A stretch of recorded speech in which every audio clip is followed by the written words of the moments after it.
did you, a single gay man, go see this movie alone on opening weekend? No, so I had a thing for the Friday night release at like 7:45, and I came home and I slept past that because I was very tired that day. So I did not see it on Friday, but I did see it today, and it was not. I was not alone. It was actually, I think there were about 30 people in that theater.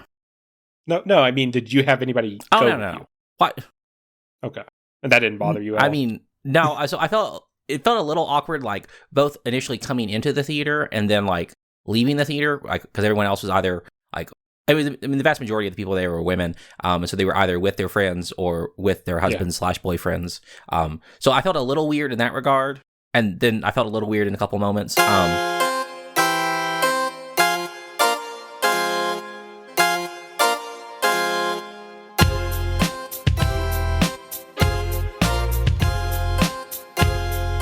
Welcome back to Adaptive Difficulty, where we ask the age-old question, books aren't movies, but what if they could be?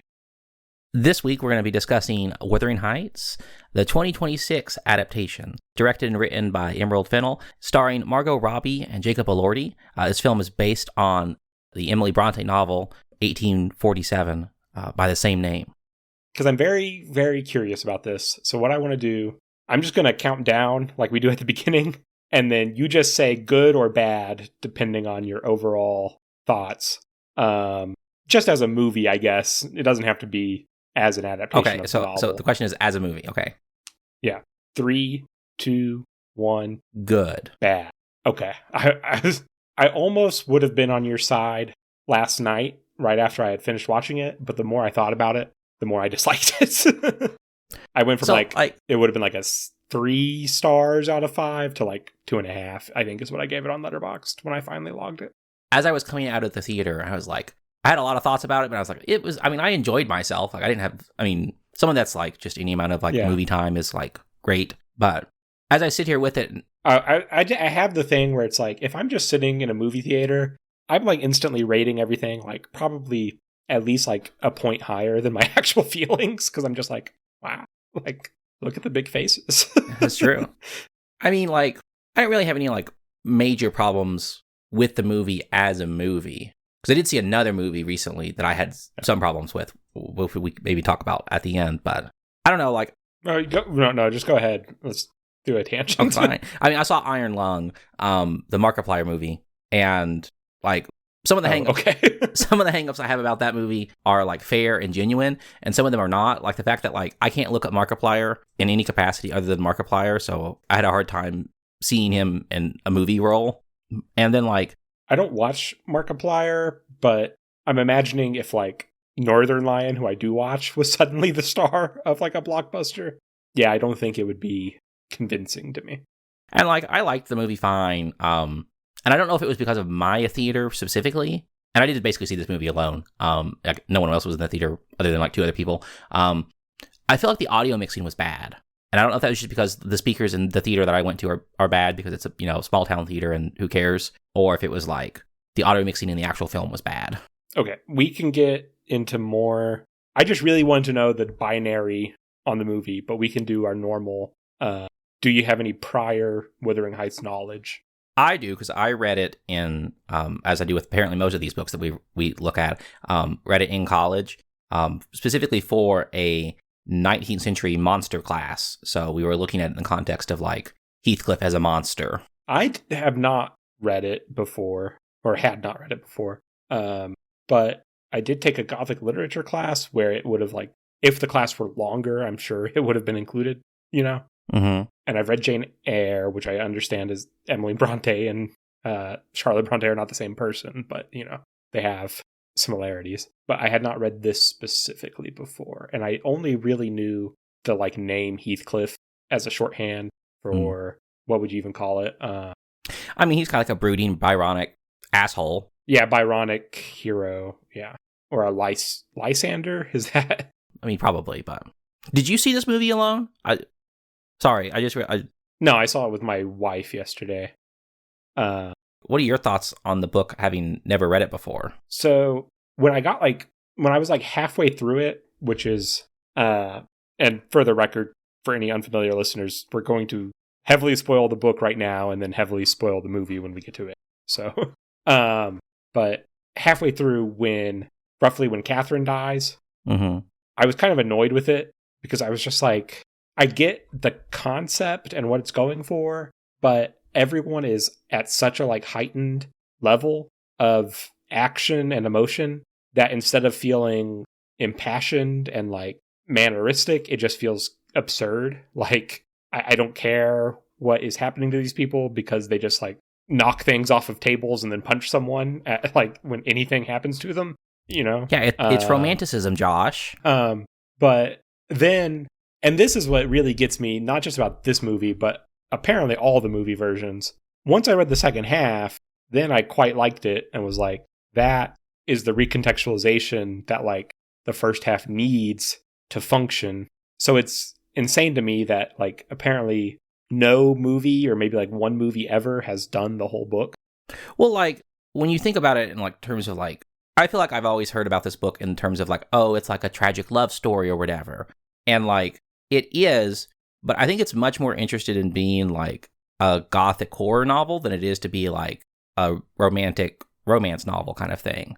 Yeah. And so like, and not to be like, I don't want to be like extra sensitive, like, oh, how could anybody see that as a romance at all? Like, it's fine if you think parts of it are like I get the whole like dangerous, forbidden temptation angle, but I was just like, it did not play as a romance at all to me, even, you know, acknowledging that aspect could be there. It was just like, well, everyone was so mad and upset all the time.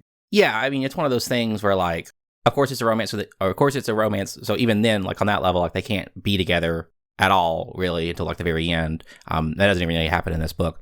It's just like, the book's not set up that way. Like, the fact that like, it's like a frame story where like, you see the end results, or close to the very end result of the book, like at the very beginning, and you're like doing flashbacks to see how it all came to that.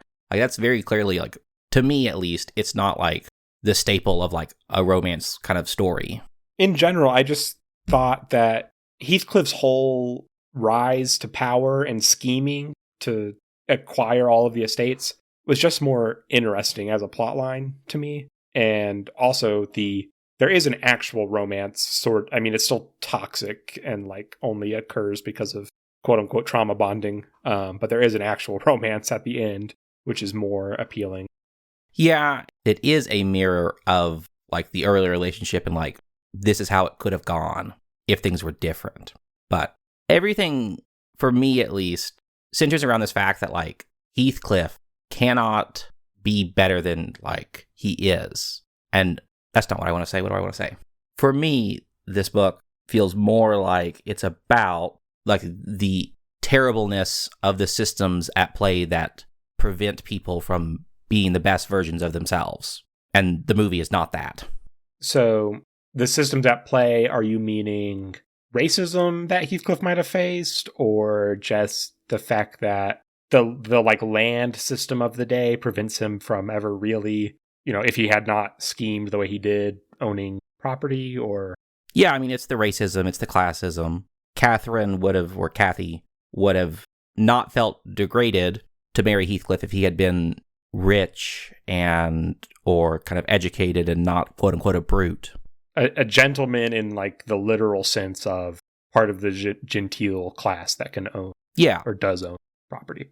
So yeah, I go, and it is, it's interesting to think about because Heathcliff was supposedly rescued in Liverpool, but because of who rescued him, who already has an heir, you know, he's not adopted and then would become the heir. He has people in his way, but it makes you think like, what are the odds he would have ever been instead taken under the wing of someone who he could have, you know, what are the chances he ever would have been better? Well, I mean, it's not just like that. I mean, the people around him almost kind of, and I don't know if this is because of... Yeah, I'm not sure what point I was trying to make, actually. I don't know if it's because of like Heathcliff himself and he's like a corrupting influence, because I mean, he is in certain aspects, in certain parts of the novel. I don't know how much blame we should be placing on him whenever he's a child and he's doing all these things, because he's not a perfect saint as a child, but he's still a child, and you're like, okay, how much are we supposed to forgive And some of it comes down to, like, this book was written in 1847, so feelings about children and their responsibility are very different than they are nowadays.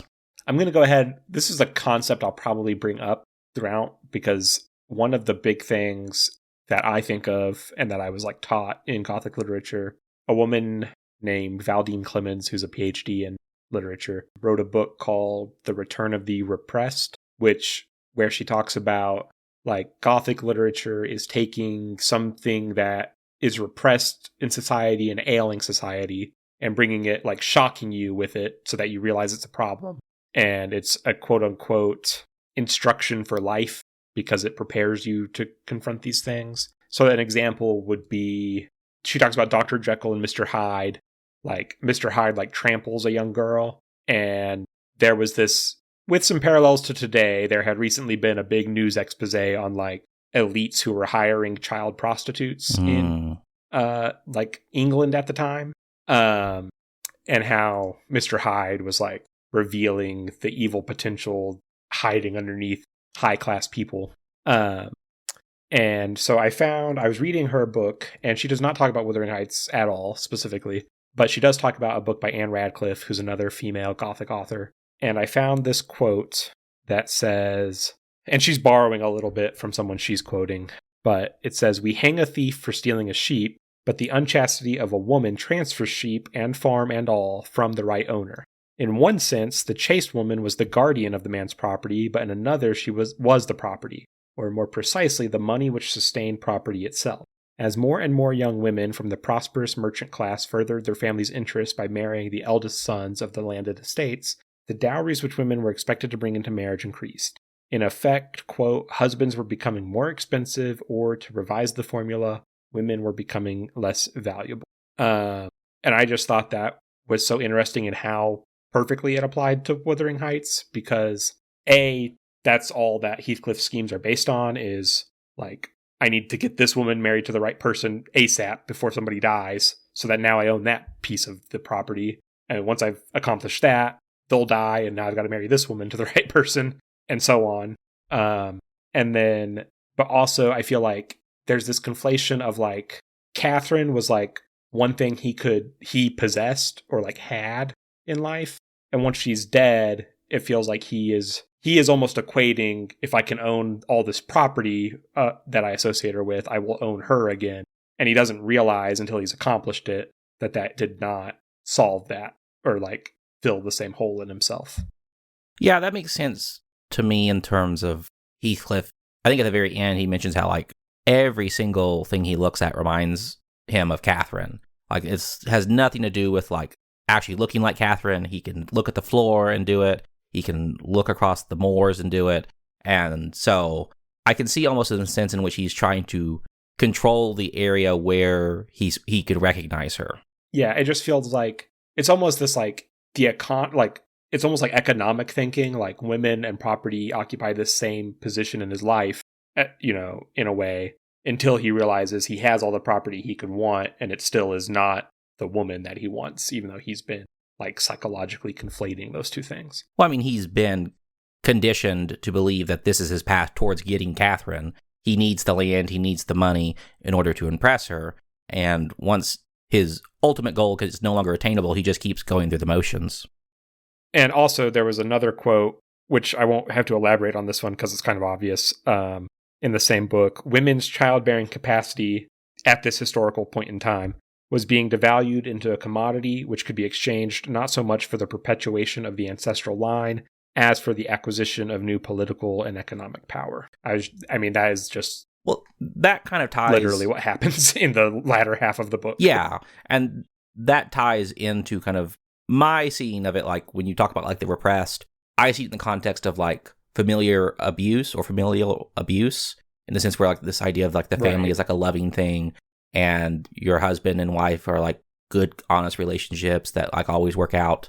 And Bronte is here being like, no, this has the capacity to be very dangerous, and the capacity for things to go wrong, and there's not a lot of ways to deal with it. Because for as terrible as Heathcliff is to his wife, she can't really do anything about it. I agree with you. I think the actual, like, repressed that's returning in Wuthering Heights is, like, Heathcliff as someone who's experienced racism, whatever race he is. I know it's ambiguous, but clearly you have not white skin, so we're going to call you slurs, and of course, this is also Catherine 1847, so their concept of like race is very much distinct from necessarily how we would think about it. I mean, anyone that did not look properly English was effectively a different race and could, and Catherine with, what society expects of her as a gentle lady. You will get married to someone who furthers the economics of our family, and give birth to children. You can't marry Heathcliff for that reason, etc. So, any other thoughts on the book? Those are kind of mine. I know they were a little more academic than usual, but that was kind of where I was at, where I was like, I need to like read something to like put my thoughts together on this. Yeah, I almost wish that I had done that, because like I sit there and I'm like, okay, I'm thinking about it in terms of like Gothic literature, and like the houses are decaying and falling apart, especially Wuthering Heights itself. It's all because of Heathcliff's like coming and going, and deciding whether or not how much blame you want to place on Heathcliff as like a rational actor in terms of like his effect on other people. Because sometimes I was like, okay, like the father who wanted to do a nice thing only starts like falling apart once Heathcliff arrives. And so I see that as like, is this part of his corrupting influence? Called him despicable, but his money grew. You had to cut that out of the podcast. That cannot show up. But no, you actually reminded me of when you mentioned like the architecture. I was thinking about it the whole time in comparison with Pride and Prejudice, because in a way their social worlds are very similar. Like there are these high class people who make visits to each other's estates and arrange marriages and so on. But in Pride and Prejudice, I feel like you get this sense of the social world as very like expansive. Mm-hmm. There's always a new fine estate to visit, and you get to walk through this beautiful forest to go there. And the same things are happening in Wuthering Heights, except it feels so insular and cold. It's very isolated. Like, these are 2 points on a map, and this is Catherine's whole life, and she'll never go beyond it. So I thought that was interesting. And it's not even necessarily just the plot, but I don't know what it is about the language. Just, I don't have specific examples to bring up, but they're also helping give that impression, Well, like, they talk a lot about how difficult it is to get to and from both of those places, which wasn't really a case in Pride and Prejudice, where, like, traveling... That's true. I mean, they talk about, like, oh, it's so far away, so if you're ill, stay there. But they never say, like, you have to walk through the foggy hill and trudge through the mud or whatever. Like, well, Bronte also spends a lot of time describing the outside world, which Jane Austen does, and does focus on a little bit, but I think to a lesser extent than in this one. When that's probably because she's developing a larger social circle to kind of pull from, so right. It's naturally kind of harder to be as descriptive about the land in between. I also have to say, before we move to primarily talking about the movie, my favorite part of the first half was whenever Catherine is mad at Edgar, and so she locks herself in her room for like 3 days in a row. Mm-hmm. And then Nellie comes and is like, Catherine, what are you doing? And Catherine's like, I'm starving and nobody cares. And Nellie is like, you didn't tell anyone you weren't eating. What do you like? Why do you think we would care if we didn't realize? And then Catherine gets mad. This is getting into spoiler territories for the movie, and we can kind of use this as a segue. I like Catherine's character and all their characters so much more in the book itself than in the movie, because I feel like you don't get to see like the negative aspects. Yeah, I feel like Catherine is kind of a blank in the movie, which, I mean, maybe that's in the normal romance way of you want to be able to impress yourself upon the main character / object of affection. But isn't it so weird to make a blank character for Margot Robbie to play? Yeah, I mean, because she is a very skilled actor, obviously, and there are. I've only really seen her in Barbie, I guess, but you didn't see Suicide Squad, either of them? No, I did not see either Suicide Squad or Birds of Prey: The Fantabulous Emancipation of One Harley Quinn. I saw about half of that one, and then I fell asleep. Not because the movie was boring, because I was tired. I also did not see Babylon or Wolf of Wall Street. There are moments where... I did see The Big Short. well. I think there are moments where Kathy's character in the movie pops out a lot.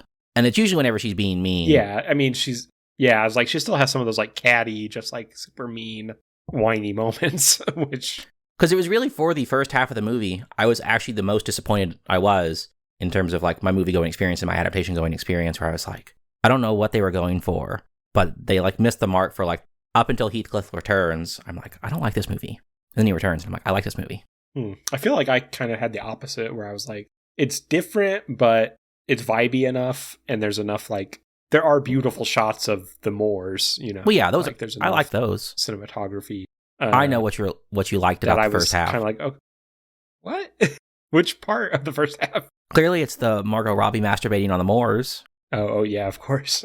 I was like, they were having sex in both halves of the movie, so I don't know. I guess the back half of the movie is just where the changes it made in the first half start to affect like what feels important about the plot to me. So, I mean, I can see that, and there's a lot I don't like in the second half since they cut out about half the characters. But I still feel... I would say my number one complaint is, where is Hareton? Like, I feel like a lot would be fixed if Hareton was in the movie. Even though he's mostly in the second half of the book, there's like... Because part of like Heathcliff's like chip on his shoulder is that Hareton, you know, gets more attention than him, as well as Hindley, his adoptive brother. And so without that, there's just like, he's white, so he's not experiencing racism, and he's effectively an only child. He just shares an abusive father with Catherine, which means that they both have Catherine has just as much reason to, you know, become the Joker and go full Heathcliff as he does. So, whereas there's more specifics in how he's reared in the book. It's so funny to me that you were going to compare it to the Joker, because I was also thinking that as I was watching this film, I was like, this is just the Joker. But for me, it all comes down to it's sanding down characters, because we're not interested in any of the actual like political machinations, the economic machinations. We are just interested in the romance. And so Heathcliff doesn't even really have like revenge that he wants. Right. He wants to make Catherine upset. And so that's when he decides to marry her stepsister. But nothing about that is, or sister-in-law, I should say. But nothing about that feels really anything more than like trying to be spiteful. Whereas in the book, it feels a lot more grandiose in its sense of revenge. Yeah, it's very like episode of a high school sitcom where you're like, I'm going to date his best friend to make him jealous. Like, yeah, it's treated, I don't know. I hate love triangles. For some context, in the book, he marries Isabella as part of his land grab scheme, essentially. And he abuses her, including hanging her dog. Which I was almost shocked that did not make it into the movie, since it so clearly wants to be like shocking and edgy. You cannot have Jacob Elordi hanging a dog. All the women who are going to see this film love dogs. And so he can't ever be mean to a dog. That's the other problem is I was not 100% sure what angle it was taking as I watched the movie, but having read stuff from like reviews and like Reddit comments since, Isabella's supposed to be like into her relationship with Heathcliff, and it's like a BDSM relationship, right? Yes, that's what I got from it. And I was like, this feels wrong on a lot of levels. And I don't want to like fall down to the category of like showcasing BDSM in any capacity is like, what's the word? Wrong, immoral. No, specifically in the context of comparing it to spousal abuse, and I'm trying to get the word, delegitimizing concepts of spousal abuse. Like people threw that at like 50 Shades of Grey or whatever. It's like you're promoting toxic relationships. And on some level, I'm like, that's stupid. Don't do that.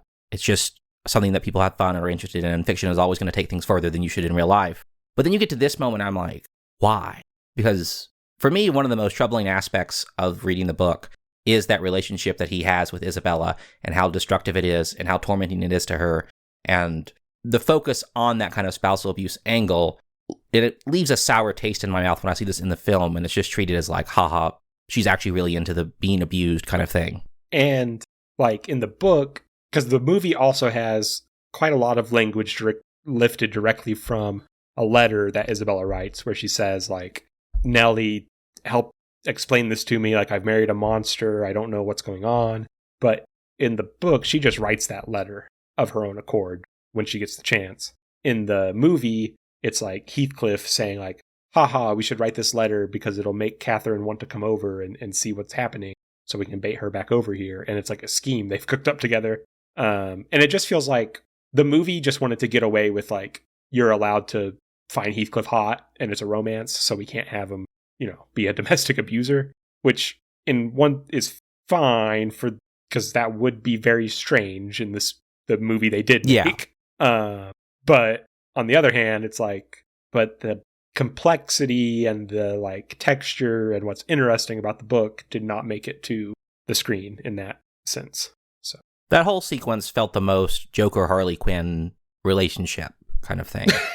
Sorry to bring it back to the Joker. Although, now that I think about it, do you think the fact that specifically the weird roleplay they're doing is her as a dog is a reference to the fact that in the book what he does is murder a dog? I don't know. That feels too... Or is it? Like, random a way of showing that. I think it was just supposed to be, like, kinky roleplay.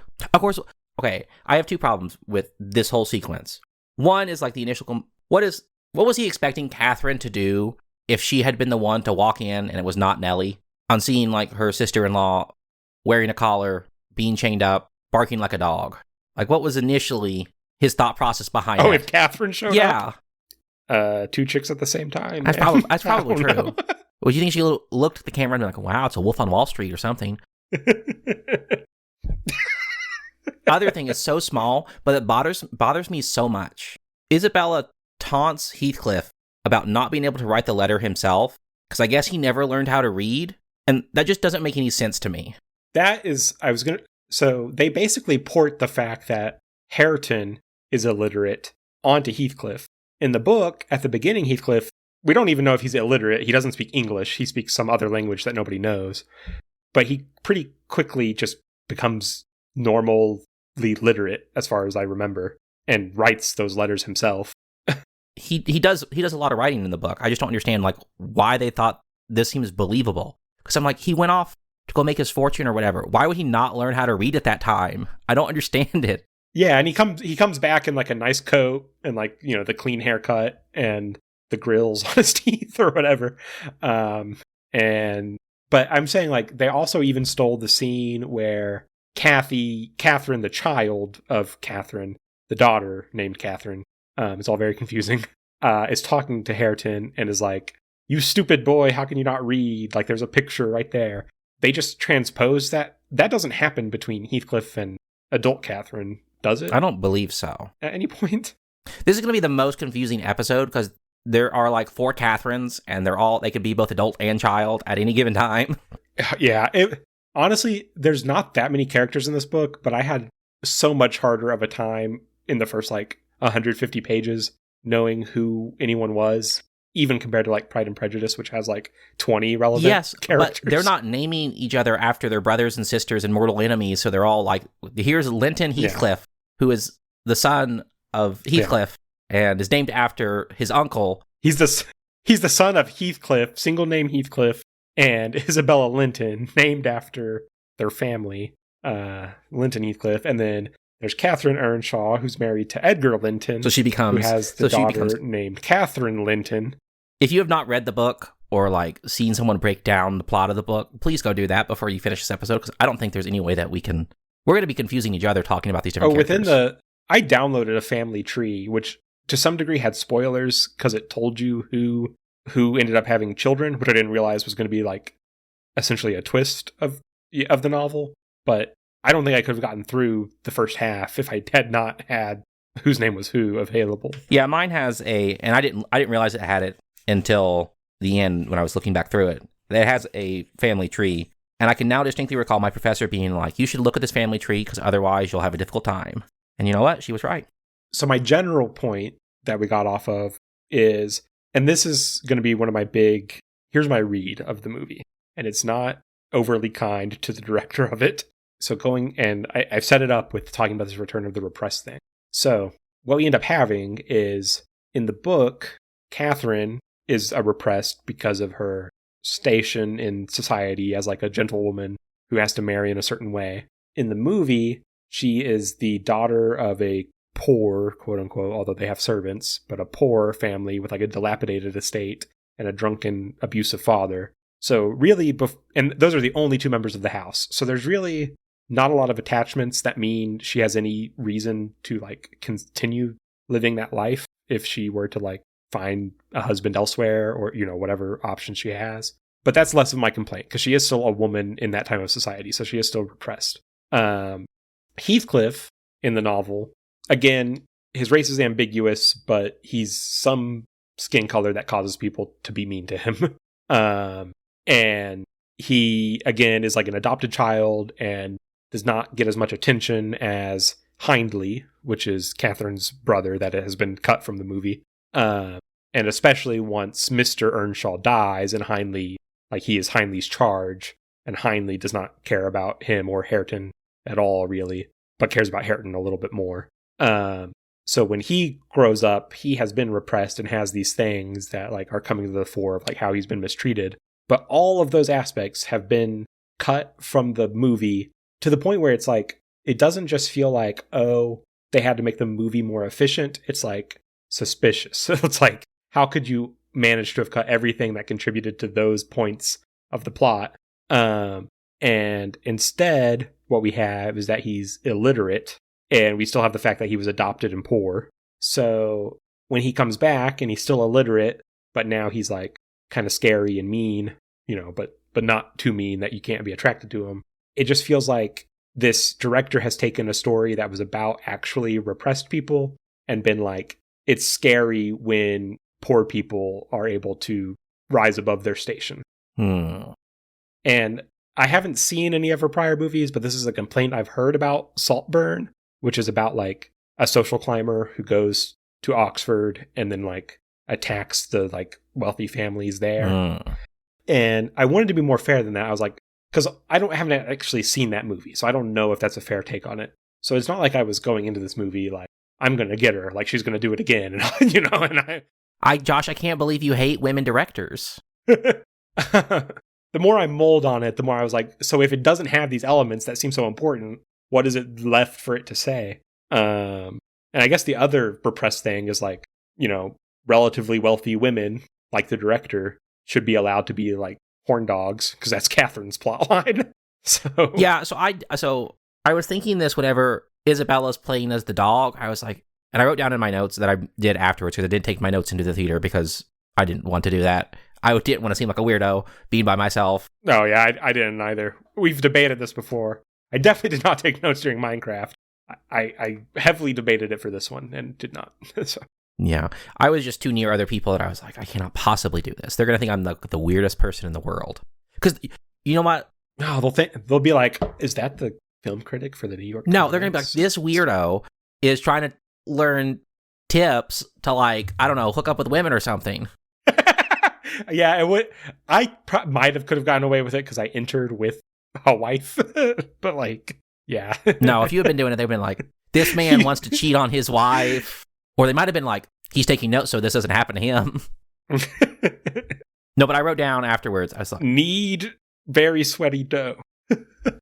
Yes, this movie was so incredibly horny at like literally every step of the way, which on some level I appreciate and can get behind. On other levels, I was like, so I wrote down, here's the statement. I said, is this the author's barely disguised fetish? And I think I've come to the conclusion that the answer to that is yes. I think she was horny for Heathcliff whenever she first read the book. She's basically said that this is the movie from when she read it when she was 13 and thought it was sexy. Like it's that. Yeah, so I'm right. Version. I'm right. I'm correct. I don't think it counts as barely disguised when you're making a like actual romance movie or book. Well, I mean, it depends on how you want to portray it on the screen or whatever. Although I have seen people complaining that like they keep their clothes on the whole movie. Like it's not that explicit. It's like I feel like the trailers made it seem like it was going to be like way out there. Honestly, the most explicit thing for me, other than the Joseph Zilla relation scene, is that opening sequence where the guy's getting hanged and he's like clearly has an erection, and I think there's a shot of his crotch, and I think the implication is that he has died, but he also came at the same time. Yeah, and actually that is in test screenings, that apparently was more explicit than it is in the final film. So I wonder if other stuff got cut because they were like, it has to be mass appeal enough. Well, to be honest, because I remember I liked the scene. I thought when I first saw it, I was like, I like this. Because I mean, it has the whole like danger of sex and relationships and love and the interconnectedness. I'm like, that's like the theme of the book or whatever, or one of the themes of the book. But yeah, when we were setting our schedule and we were like, we don't need to cover every adaptation that comes to theaters, but this one seems intriguing. I described what I had heard about that scene, and that's when you were like, okay, we're covering that. I don't even recall us just ever insane. Talking about it, Josh. I want you to know, I don't recall it at all. I went into this movie having no concept. I did not watch any trailers. I saw nothing about this other than probably the 10 seconds on YouTube before I hit the skip ad button because I wasn't using an ad blocker at the time. So like, I went in, I was like, are they doing this? And I'm listening to the audience kind of around as things are going on. And a lot of them found it very funny in terms of like a lot of the various moments of like sex and violence. I think it's just disarming, Yeah. I don't know. Yeah. Like, especially the opening, like, it's kind of like, what do you do but laugh? If you don't, I anticipated it. So I was just like, oh, there's that scene that people have been saying is in this movie. But, well, I mean, there is nothing funnier than like a young British boy being like, look, he's got a stiffy. And then a nun looks back at him disapprovingly. Yeah, there was a couple like 2 seats down from me. And the woman was sitting closer to me. And by the end of the movie, she was just like crying for the last like 20 minutes. She was very emotive the entire time. That's fascinating. We didn't really have any criers. It was more just laughter. And someone in front of me bringing snacks in from outside, which I don't really care about, except that it's covered in like the loudest possible like aluminum foil. I don't even know what she was eating. Yeah, that you have to consider what snacks they should come in a little box that like makes minimal. Oh, that reminds me. Actually, I did see one thing about this. I saw a meme like the day before it came out, and it was a picture of the theater, and it was dated like the day it was coming out or whatever, and it was a bunch of cucumbers with condoms on them just in front of like the seat on the floor, and it was like Wuthering Heights 2026. So okay, my last big overall point, I think the movie has redeeming qualities. I don't think it's just like abject trash. I'm just having to say several negative things about it in a row. But the casting, which had been controversial the whole time because people were like, they never make Heathcliff not white, even though it's pretty clear that he's not white in the book and everything. I was giving it the benefit of the doubt until I saw it because I was like, I mean, if you just don't focus on that, it could work.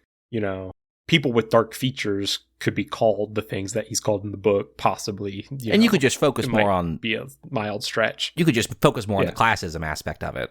But what did make it feel somewhat racist to me is that Edgar is Asian. He's Pakistani. And it's like, okay, so the like boring, staid, respectable man that she doesn't want to be with is Pakistani. And the like hot, dangerous, cool, like... affair is with a white guy. Like you had to switch it around so that you could still have a white guy. Yeah, I guess that's true. I don't know. I always walk in the movies and I feel like I never pay attention enough to how the actors and actresses look. Well, you've mentioned having like face blindness. I do. And like the first half of the movie with Heathcliff when he had long hair before he comes back, I was like, I don't really get this. Because I've almost certainly seen Jacob Elordi in other things, or seen him like on the internet. I was watching it and I was like, I don't really get the appeal because people talk about how like attractive he is. And I just don't get it. I think he comes back with a nice suit and the shorter hair. And I was like, okay, I'm starting to get it. And then whenever he's like wet and in the rain, I'm like, okay, I really do get it. But I don't know. It was a weird transformation over the course of the movie. He looked better. I thought he looked better with the less kempt look. Although it might just be because he looks older. And then he's a little more baby-faced. Not that he's like, too young or anything, but he just... I don't know. Especially with Margot Robbie being like 35 and playing... They don't ever say her age in this movie, but, one hopes she's 18 at most in the book. Let's hope she's 18 for most of the movie. And almost certainly... Well, no, she definitely is, because she looks 35. But in the book, she's supposed to be like 17 or 18. Yeah. But you should look up... Because when he's not dressed nicely... and like to look like a boring fancy man, I think the actor of Edgar could have also like convincingly been a Heathcliff if you look him up, how he like typically looks. What's his name? Shazad Latif. He's a British actor. He has kind of like a Dev Patel hair. Okay, yeah, I can see that. I mean, it's one of those things where anyway, for me, and racism does come into this. It feels more like a decision because people know who Jacob Elordi is and want to go see a movie with him in it, not this British actor for the American audience. Yeah. Well, then it should have been Dev Patel. Okay, I think I have spearheaded most of our bullet points, so I will cede the floor for a while. So I only have a couple things that I had issues with that you've not mentioned already. I detest how they've, and we've talked about this a little bit, flattened like a lot of these characters, but I will say, I feel like I like the Isabella character the most out of all of them. Yeah, because even though she's different from the book, she's different in that they added something to her. She's kind of autistic, I guess. Okay, I thought this too. In a positive way. When she's like info dumping about Romeo and Juliet to her, I'm like, this is an autistic coded girl. She's info dumping. She's really interested in this. And she makes a scrapbook, and has like a room just for ribbons and, she has special interests essentially. It is a little bit weird because at first it's kind of it's got this weird angle of she is also attracted to Catherine. And I'm like, what are they going with here? Because she makes the scrapbook and it's full of yonic and phallic imagery. It's like a Georgia O'Keeffe scrapbook. Yeah. Man, when that mushroom popped up, everyone in the theater laughed. I didn't because I can control myself in the theater. But I was like, I think you're allowed to laugh when there are jokes in movies. No, Josh. But I was like, is it? It's very weird because I'm like, I don't know. It felt very help stepbrother. I'm stuck in the washer coded where it's this vaguely pseudo incest kind of thing. I mean, there's this weird relationship that they start her having, and then where she's interested and she's obsessed with her, and she steals her hair and makes a doll with it. It's very, very creepy, and it never goes anywhere. Because then once Heathcliff comes around, it's very much lesbianism. Who cares? I want this Heathcliff. Well, we talked about they're both trying to get Catherine over to that hut. That's true. So maybe that's why she's playing the role of the dog so well, is that she really wants it. Okay. Next point. The Ellen Nelly character. I felt in this movie that she came off as much more hateable than she did in the book. I felt that her actions garnered a lot more hatred and seemed a lot more unreasonable. When how she's dealing with Catherine when Catherine pretends to be sick and then actually falls sick or whatever. Because I feel with all of Catherine's stuff, you don't get to see a lot of her negativity stuff because she's very flattened as a character. So seeing Ellen and Nelly kind of the character torment her and purposely know that Heathcliff is there and not do anything, even though in the book it's very much, and this is coming from her words, so you can maybe not trust her. She thinks that he is gone, and then later realizes that's not the case. And so the purposeful kind of hatred that she has feels a lot worse for her as a character, likability for an audience. I think the only reason I disagree is because I think she was right. I mean, she's absolutely right. I'm but I'm trying to think about this. I'm I see people talk about her being more of a villain in the movie because she's tossing the letters in the fire, and I was like, those letters belonged in the fire. Josh, it's not. I understand this if she reads them. Well, I mean, it probably would have saved her life, which is also maybe true. Is not as true in the book, I think. Are we saying that Catherine dies of heartbreak in the movie? Well, I mean, in the sense that she doesn't get any... she goes Padme style? I mean, she gets septicemia or whatever, but that's because she doesn't, go and seek help because she's too busy staring outside the window. Okay. I guess I just figured, okay, this is the part of the plot where she gets sick and dies. Yeah, that is true. That's what's happening. I just feel like it comes off as more... Is that what the plot is implied to be in the book? That she develops sepsis from staring out the window too much? What? In the movie, I think it's because she has a miscarriage and that causes the issue. That was also weird. I don't see Well, she can't have a child because then you have an unresolved plot thread somewhere at the very end of your movie. But honestly, part of me was if she has the baby and then in 3 years they make a sequel that does the rest of the story, I could see my opinion on this turning around. They would never do that, Josh. But then, yeah, that obviously is not possible. It's just it was one of those things. It was one of those big changes along with Isabella being into her marriage that it's this is just ironing things out so that it can be wrapped up in a neat bow within this one movie. Of course, I feel like the movie still felt a little rushed and like incomplete. Like I was the ending. It's I was pretty like, long movies. when we got to the ending, I was like, they're fading to black. I'm like, wait, is this the end? Why did they end it on this thing and not like anything else? Yeah, I mean, because if you don't know it, to me, it's just like, I was going to explain that it ends with him crying over her corpse. Honestly, maybe what they could have done was not adapt pretty much any of the second half except for she gets a funeral and then like the final shots are him digging her grave up. And laying down in the grave with her or something. Because I think that happens in the book towards the end. Once he's like starved himself. Yeah. Well, no, I think that there's... I guess you could like... I think he... he like briefly takes the side out. Yeah. So, yeah, I feel like that. Honestly, I might feel substantially better about this movie if it had ended that way. Because then you have a better parallel when you flash back to the beginning, whenever this is like them as a child and after he's been the first time or laying under the bed or in the bed. Yeah, they're laying in the bed. It's after he's been, his back has been cut up by being beaten by, what's his name? The father. And he's like, he's waiting till she's... It's also a better parallel to like the death and sexuality combined referenced at the beginning. The prologue. Yeah. Listen, I know how to make this movie good. I'm almost convinced I just wrote a scene they had written for the movie and then took out. Yeah, you think that maybe in like a year we'll get like the director's cut and that scene is also just in there? And they were like... I feel like if we get a director's cut, it's just going to be like, here's the parts where they did take their clothes off that we had to Here's cut. Jacob Elordi's dong. I mean, if I had seen Jacob Elordi's dong, I probably would have been like, yeah, okay, it's 5 stars. But as far as Nellie, I mean, honestly, I was impressed with how much she was in the movie in a positive way, because I knew it wasn't going to open with like Mr. Lockwood going to the estate and then meeting people who tell him the story, because movies of Gothic novels, every Gothic novel opens that way, and no movies based on Gothic novels open that way. But like they kept Nellie in like every scene, like almost anything you witness in the movie, Nellie is like, they cut to her like off to the side witnessing it. So you still get the sense of like, we're seeing the things she's seen, other than like, there's like a montage of their affair where presumably Nellie was not present at every single tryst. But I mean, she's the one to notice it initially, and she's like, make sure you're being careful. Yeah, she's the one who notices that it's occurring. Yeah. Also, what do we think of...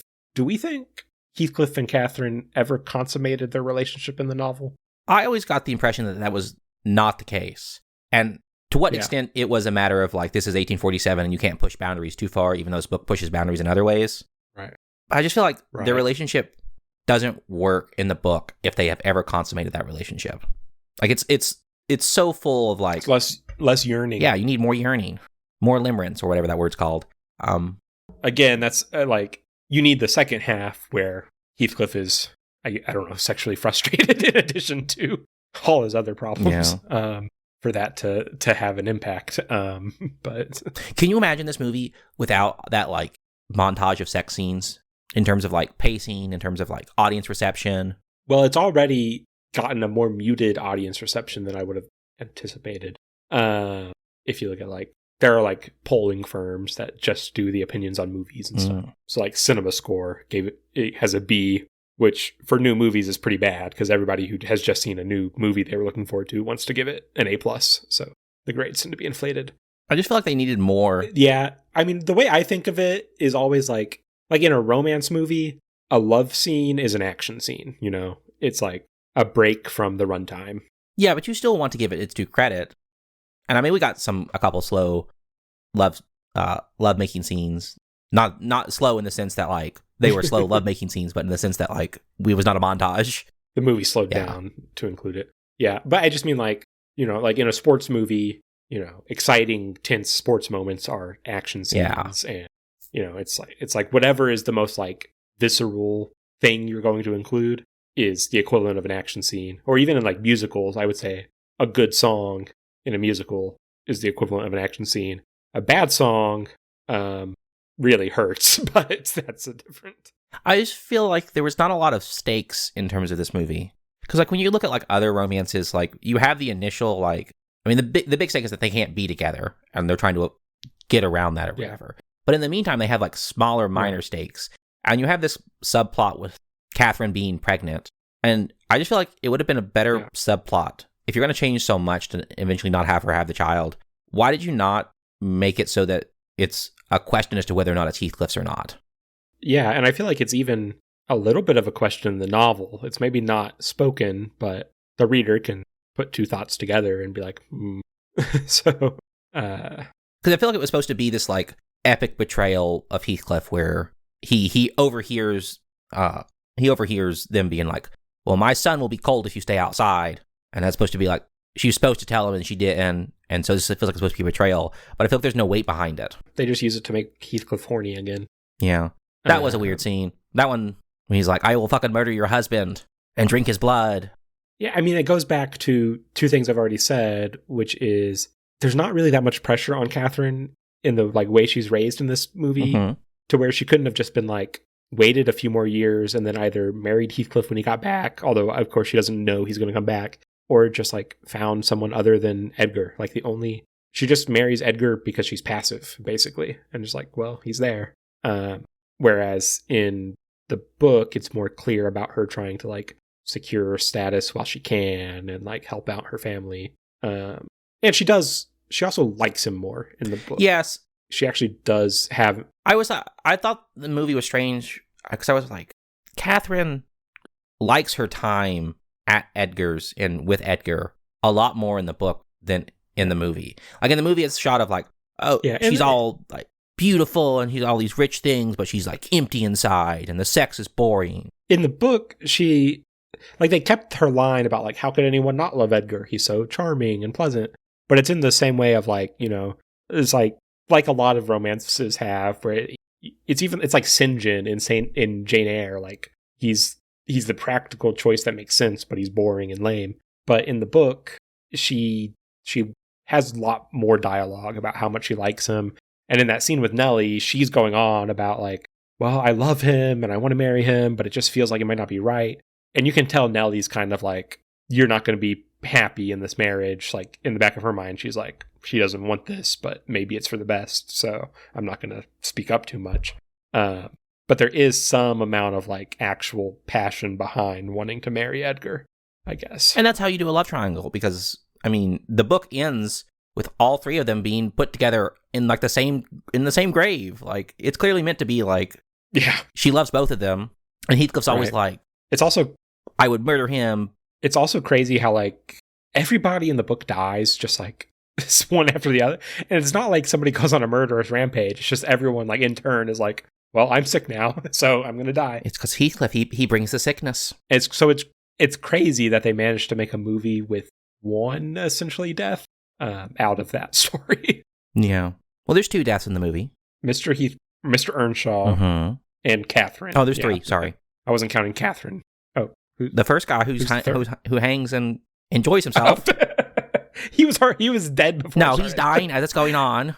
He's dying as the title card is coming up, but you can't see him. You think he's having sex. Yeah, that's what I think everyone was thinking that. I was like, like this is how we're going to start. But then so I was saying Catherine has no motivation, which is the problem. And then also there's no second half. I don't remember what problem we're talking about, but I know no second half is also a problem for it too. I mean, this just all comes down to, and I wrote, this film wants to be like a romantic, like capital R romantic, not really a gothic novel. And I think it does that to its disservice, where it wants to be full of high emotions and intensity, which nowadays translates to BDSM sex and unfair marriages, which I mean is true for that in the past as well, but they're not concerned with the horror aspect of the book. And to be clear, you said good at the beginning, so we've spent quite a bit of time being negative on it. Do you still feel in general like it's a good movie if you ignore the book Wuthering Heights, I guess? I mean, you can have whatever. I mean, I'm not trying to pressure you into disliking it. I like the movie, in terms of like a movie-going experience. And maybe I'll wake up tomorrow and be like, actually, I really didn't like it. I don't think it's a good adaptation, but there are parts that I do like. I like some of the imagery, I like some of the shots. Like, I think the heart of leeches on Catherine's body and then her pouring blood just out of her is cool and interesting and seems like a well-composed shot. And there's like small details I like. For example, at the beginning when they're young children or whatever, and this is like the thing after he gets frustrated not knowing how to read, she goes to his bed. Yeah. And he puts an arm or a hand kind of around her leg, and that's like a thing. And I think earlier when she first sees him, he pulls her underneath the bed. and I was like, okay, these are like the first establishing shots. This is very clearly like going for the Heathcliff is a monster. He's the monster under the bed or whatever. And I was like, okay, they're getting this. Yeah. They're understanding that Heathcliff is not an entirely perfect person. He has like elements of like horror into it. And they just kind of drop it. And so like, as an adaptation, I don't like it. But as a movie-going experience, I think it's fine. I think the shots of the natural landscape are very well done. It kept doing this thing where people sort of like either disappear or appear in from like the fog or like a dark crevice of the shot. And I don't know what it is saying necessarily, but it was an effective visual, like these people being like erased into the landscape. It almost is more like, if I saw that shot and then I was like, oh, it's related to this book, I'd be like, that's a good visual interpretation of themes from the book. But when you put it in the movie that it's in, it's like, I don't really know what this is doing. And then, yeah, I mean, that was the soundtrack by Charlie XCX is pretty good. It's like it's doing kind of the Gatsby thing where it's like ultra modern, even though it's a period movie. I do feel like sometimes the lyrics were a little bit too on the nose sometimes. Some of Catherine's outfits look like she got them at a Halloween store. She's given serious evil queen in a lot of those outfits. She's got like the big collars, and they have that weird. She just has like fireplace with hands. Sorry, I'm interrupting you a lot, but I thought of it again. I was like, it's so weird. So some of her outfits were just a little like, why are you wearing like a sparkly like nylon polyester thing in 1870 or whenever this is? Modern audiences want to feel like a princess, not a noble, a genteel woman from the 1840s. So next we do our patented adaptive difficulty rating system, which I try to explain at least every couple of episodes for anyone new. Basically, we're going to pick if turning the book Wuthering Heights was into a movie, if turning the book Wuthering Heights into a movie was a video game. So like that task is a video game that you are trying to beat. How difficult of a video game would it be? The options are things like Kirby, which of course, or Yoshi, which of course are super easy. No, Kirby is the easiest. Yeah. Then Yoshi, then Mario, and then Donkey Kong. Of course, this is all based on modern Nintendo, not Disney, platformers. Where are we at? For me, this book in particular strikes me as actually rather difficult to do because you have so many characters and there's such a sense of like progression over time and so many events happen. I struggle to see how you can do this in a 2.5 hour film. I think I'm going to add on to our rating system because I think it needs more options. I think there's other books we may cover in the future that will also require this category. I think it's Metroid. Oh, and I suppose this is going above Donkey Kong? Yeah, this is harder than Donkey Kong. It also it references the multi-layered, crisscrossing, backtracking, narrative storytelling that's required of you to tell a story like this. Each time you get a new narrator within the frame story, that's like getting the double jump. That's true. In Metroid. Oh, look, you found a secret wall. And then, so the next thing we do is rate, did this beat that game? Did this adaptation succeed by beating the game, completing the game? It didn't beat the game. Like, where are we at on that? I mean, I don't think it completed the game since it's missing the second half of the book. Yeah, I would say it's like, I don't know what the metaphor would be. It got stuck on a boss. Like, they can't find the like rocket launcher to get to the next area. For me, it's like they didn't complete the game, and it's almost purposeful because they're not interested in completing the game. They're just having their own thing. But even the half that they did adapt, I'm like, I don't know, it's like a 75% of what they're adapting at best. I think this movie this book would do very well as a like limited miniseries where it's like you have 8 episodes, you can switch perspectives every so often, you can switch timelines every so often, where you get enough time to... Well, there are pretty distinct... As complicated of a story as it is, there's pretty distinct, like, episode 1 would obviously be, arriving at the estates to get told the story and probably the childhoods of the main characters. And then, you'd probably spend at least a few episodes on, Catherine and Heathcliff's relationship and her marriage and everything. and then you would spend like an episode on, the fate of each of the next generation, and then so there's some pretty natural breakpoints. I almost feel like if they were to do this and make it into a TV series, they would cut out the fact that Lockwood stays at the Grange and just have him stay at Heathcliff's Wuthering Heights, and he's like uncovering the story himself, like through like reading the books, like he does in the very first like a couple chapters of the book. He's like reading moments from it. I could see that happening where he's uncovering and going through the different parts of Wuthering Heights as a place, and that's pulling out memories and flashbacks of things that have happened, and he's talking to people there, kind of thing. Yeah, I mean, I feel like that. If you needed, we just gave our thought. I mean, part of this is silly because we just gave our thoughts for an hour, which happens every single episode. Like, what good is our rating, really? But for now, at least, I feel like it's our tradition. So, I mean, I like it. I think it gives a funny capstone that confuses people.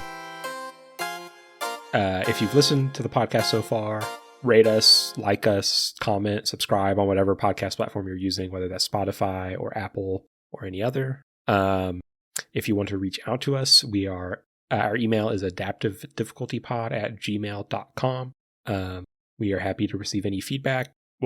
We will take suggestions within reason, especially for if you know of anything that we could do on New Pod Plus where we cover things that extra things for things we've already covered. So if you know any weird little thing, some video game or story or movie based on something we've already touched on, definitely send that our way.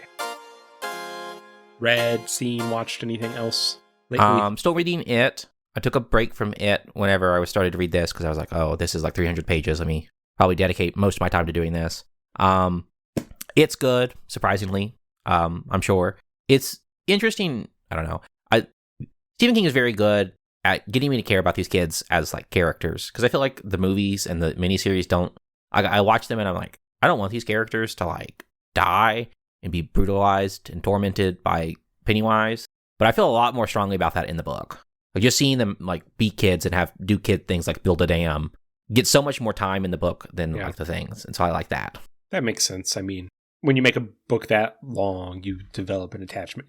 That's one of the benefits of making something super long, whether it's a movie or a book, is those attachments that you can build. But for me, I've mostly been playing Mewgenics since it came out on Tuesday. Mewgenics is a tactics game, which, people say the combat's kind of similar to like Baldur's Gate. It's definitely like D&D inspired, or like Wildermyth, if you've heard of that, or Midnight Suns.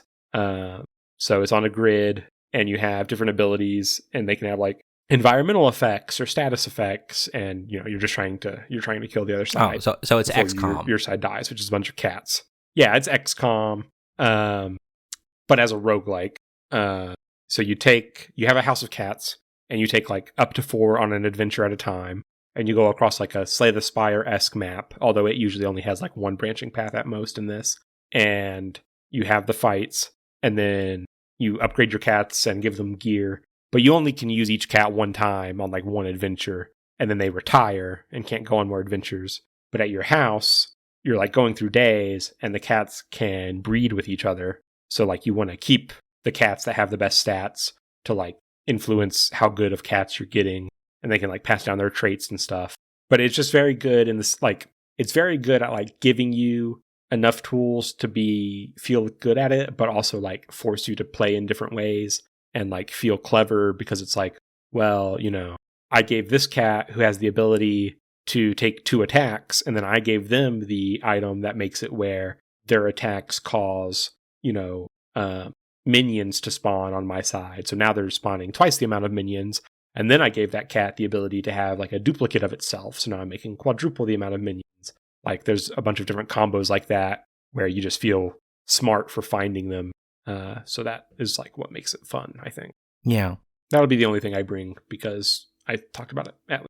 So that wraps us for Wuthering Heights. I guess we never actually said, I kind of said how I felt about the book. Do you actually like the book? Or? I like the book. But I like the book because it has all those different layers. Because like I can see the romance, I can see the tragedy of the romance, I can see the love triangle, I can see the political and economic and family relationship problems that this book is trying to focus on, and I like that aspect. I don't know. I like books written by people who aren't afraid to have their characters do bad things, because I'm tired of sanitizing things. A book we both quite like. A movie we are more mixed on. I guess I would say books aren't movies, and Wuthering Heights definitely shouldn't be. Should not be a movie. What are we covering next? I think we're going to do Shrek, which we'll be able to, that'll be an easy one, kind of not a lot of reading for that one. And then after that, we are covering 2001, A Space Odyssey, both the movie by Stanley Kubrick and the book by Arthur C. Clarke. For people in the audience not aware, these were developed sort of at the same time. One is not necessarily based on the other. I recommend watching the movie first if you're going to do both. Yeah. Well, I mean, I feel like people would say that the movie is the definitive one. Once again, thanks to everyone who made this podcast possible. Thanks to all the wonderful people who worked on this for making the world a little bit more artful, a little bit more strange. Thanks to you guys for listening. It means a lot to us, and it's really kind of, it lets us do what we do. And just thanks.